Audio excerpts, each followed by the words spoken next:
Antes de investir e montar o nosso portfólio, é normal tentar entender o que deu certo nos últimos 10, 20 anos e fazer algo parecido. Mas e se nós estivermos diante de uma mudança estrutural? Diante do que Howard Marks vai chamar de uma mudança radical? The world is changing. Como posicionar o seu portfólio? É sobre isso que eu vou falar, vou dar a minha opinião e também depois vou dar a opinião do Howard Marks. Meu nome é Renan Zanella, sou consultor CFP, analista CFA. Se você se interessa por economia, finanças e investimentos, inscreva-se no canal e fique até o final, porque dificilmente você vai encontrar um conteúdo como esse em língua portuguesa. Vamos lá!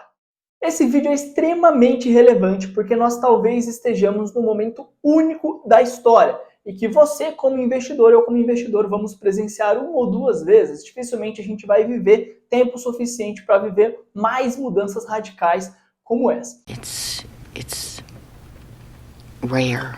Então, eu quero compartilhar algumas mudanças estruturais que nós temos hoje no mercado global e nas economias, que vai envolver Brasil, Estados Unidos, Europa, tigres asiáticos, o mundo como um todo, e depois trazer qual foi o principal insight que o Howard Marks disse no seu último memo, que tem tudo a ver com essas mudanças estruturais. Entre 1989 a 2019, é claro que o Brasil teve algumas crises durante esse período, mas fato é que o mundo em geral viveu um período de muita prosperidade e crescimento, onde quase qualquer portfólio dava certo. Enjoying a decade of unequaled prosperity, has gone wild. Onde os empreendimentos funcionavam muito bem, onde as economias cresciam. Nós tivemos alguns ventos que foram favoráveis para a expansão econômica global. Então, o surgimento da internet e o ganho de produtividade com ela.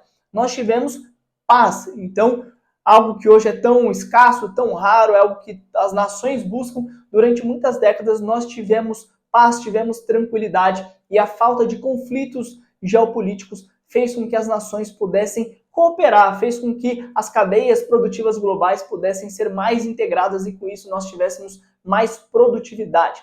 Nós tivemos um aumento da globalização. Globalization and fucking Wall Street. Hoje nós vivemos o oposto. Nós tivemos um período onde as empresas elas buscavam eficiência em detrimento da resiliência. Nós tivemos um período também, onde pouca gente vai notar esse ponto, mas talvez seja um dos mais importantes, onde a energia foi muito barata. Isso foi resultado tanto da queima de carvão na China, quanto principalmente dos Estados Unidos com o petróleo do xisto. Tudo isso criou um ambiente desinflacionário. A China cresceu muito nesses últimos anos. A China exportou deflação. Então, a partir de 2002, a China entrou na Organização Mundial do Comércio. Com isso, a sua participação nas exportações globais aumentou. E nós tivemos um período onde os governos puderam estimular as economias, onde as taxas de juros elas foram caindo, onde a gente teve expansão global, onde os países foram integrados e a gente não teve inflação. Tudo isso foi muito positivo. E se você atuou como investidor ou como profissional do mercado financeiro, você pegou uma era de ouro, uma era maravilhosa. O que nós temos desde 2020? É por isso que eu digo que nós temos uma mudança estrutural. Primeiro, tirando a inteligência artificial, não temos nenhuma grande revolução tecnológica que vem fazendo com que a produtividade aumente. Então, a produtividade no Brasil e no mundo está estagnada há um tempo. Nós temos conflitos geopolíticos, seja Estados Unidos, China, Taiwan, Rússia, Ucrânia e outros também com a Europa. Nós temos o aumento do nacionalismo, nós temos agora as empresas priorizando a eficiência em detrimento da resiliência. Então, se você tem uma empresa nos Estados Unidos, no Brasil, muitas vezes faz mais sentido você ter um fornecedor num estado vizinho que te cobra mais caro, você vai ter margens menores, mas pelo menos você sabe que ele vai entregar aquela matéria-prima, aquilo que você precisa, do que contratar um fornecedor de outro país que a qualquer momento pode ser invadido pela China, por exemplo.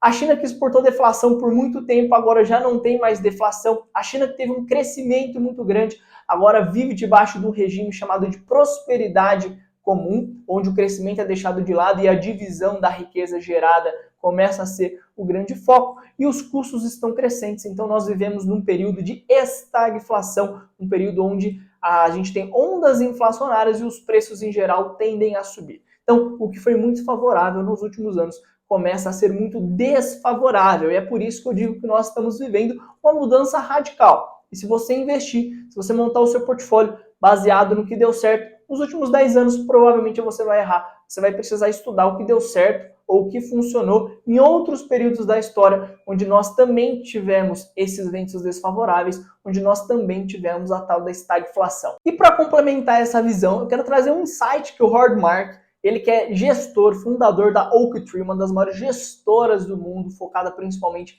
em crédito privado, autor de diversos best-sellers, também muito conhecido pelos seus memos. Ele é uma daquelas pessoas que o Warren Buffett disse que ele para tudo para ler os e-mails do Howard Marks. No seu último memo, ele disse que em mais de 50 anos de experiência no mercado, ele passou por ciclos econômicos, por períodos de expansão, recessão, bolhas, pânicos e quebras, mas para ele viveu 2 momentos de mudanças radicais no mercado e nós podemos estar vivendo um terceiro momento.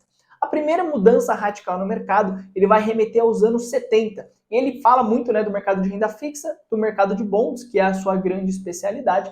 E existiu uma grande divisão, que ainda existe hoje, que eram os bonds classificados com grau de investimento, investment grade, e os bonds que não tinham grau de investimento. E ele disse que naquela época só era considerado um ativo os títulos com grau de investimento. Então títulos sem grau de investimento nem eram considerados títulos que você poderia ter na sua carteira. Só que aí teve um rapaz ali na década de 70 chamado Michael Milken, junto com outras pessoas, que tiveram a ideia, tiveram a iniciativa de fazer a emissão de títulos de investimento, títulos de dívida, que não tivessem grau de investimento. Só que o investimento feito nesses títulos deveria ser com muita prudência, afinal, se o risco é maior, você precisa ser recompensado por esse risco. E ele disse que foi aí que surgiu uma nova mentalidade de investidor, onde o investidor ele continuava entendendo a importância do risco numa carteira, e o Howard Marks ele fala muito do risco antes de falar do retorno, só que essa nova mentalidade de investidor considerava a relação risco-retorno. Então, você pode investir numa empresa que está quase quebrando? Pode, o risco é grande? É, mas se você for bem remunerado por aquilo, tiver uma gestão de risco apropriada, pode fazer sentido você ter na carteira. É isso, foi essa mudança de mentalidade que ocorreu naquela época. E hoje, se nós temos fundos de distressed debt, se nós temos fundos que investem em bonds da Argentina, bonds da Turquia, principalmente a Argentina, que já deu diversos defaults, 11 defaults nos últimos 100 anos, é porque o investidor tem a mentalidade de risco. Se for bem recompensado, bem remunerado, eu posso ter um retorno apropriado. Sometimes the investment doesn't pay off. Então, essa foi a primeira grande mudança radical. Em números, para você ver essa diferença. Na década de 70, quando o Howard Marks começou no mercado, existia um volume de 2 bilhões de dólares em títulos de alto rendimento, que a gente chama de título high yield ou junk bond. Hoje em dia, o volume desse tipo de aplicação é de 1,2 trilhão de dólares. Então, a diferença é gigantesca. A segunda mudança radical que o Howard Marks viveu foi depois dos anos 80. Então, se você lembrar bem, e se você acompanha os outros vídeos, você sabe que a gente teve uma estagflação nos Estados Unidos nos anos 70. A inflação disparou, ela passou de 2 dígitos. Quem resolveu esse problema foi o Paul Volcker, no início dos anos 80 e 81. Ele elevou a taxa de juros do Fed, passou de 2 dígitos, é isso mesmo, a taxa de juros americana já foi mais do que 2 dígitos, e a partir dali a taxa de juros foi só diminuindo. A gente superou a estagflação, a taxa de 2 dígitos foi caindo, foi caindo, foi caindo. Nós tivemos a grande crise financeira de 2008, os bancos centrais reduziram a taxa de juros para zero, na Europa chegou até em um patamar negativo. Então, a segunda grande mudança radical que ele traz é que faz 30, quase 40 anos em que as taxas de juros do mundo elas só caem. Quando a taxa de juros cai, a precificação dos ativos muda, a sensação de prosperidade, a facilidade para pegar um empréstimo, o nível de alavancagem, tudo isso muda. É por isso que nós tivemos uma segunda grande mudança radical. Ele também cita outros efeitos da queda da taxa de juros, como aceleração do crescimento da economia, crédito mais barato para os consumidores, para as empresas, redução do custo de capital das empresas e, consequentemente, aumento das margens, aumento das lucratividades. Mas o principal efeito foi a valorização dos ativos financeiros, a valorização dos ativos. Então, esse foi o cenário que prevaleceu aí nas últimas 2, 3 décadas, mas principalmente entre 2009 e 2021. E agora é que entra essa tabela que ele colocou no seu último memo, mostrando a terceira grande mudança, a terceira mudança radical que nós podemos estar vivendo. Então, ele coloca várias variáveis na primeira coluna. O que nós tivemos nessa nessa época entre 2009 e 2021 e o que nós temos agora, que seria essa terceira mudança radical. Eu não vou citar todas aqui, você pode pausar o vídeo e acompanhar. Recomendo que você leia também essa última carta, mas o mais importante, né? Enquanto nós tivemos um banco central, o Fed Behavior, né, com uma postura de estímulos, agora nós temos um banco central com uma postura de aperto monetário.